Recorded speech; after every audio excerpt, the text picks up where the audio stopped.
తెలుగువారి పెళ్ళి ఇలవైకుంఠమే మళ్ళీ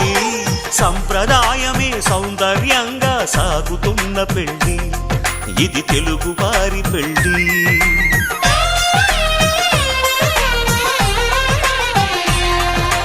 తెలుగువారి పెళ్ళి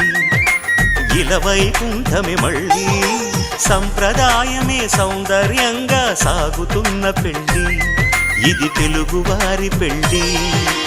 ఒకరికి ఒకరని అనుకుంటే అదే నిశ్చితార్థం ఆ నిర్ణయానికి తలవంచడమే పెళ్ళి అంతరార్థం శతమానం భవతి అంటుంది శ్రావణ మాసం శ్రావణ మాసం శ్రావణ మాసం తెలుగువారి పెళ్ళి ఇలవైకుంఠమే మళ్ళీ సంప్రదాయమే సౌందర్యంగా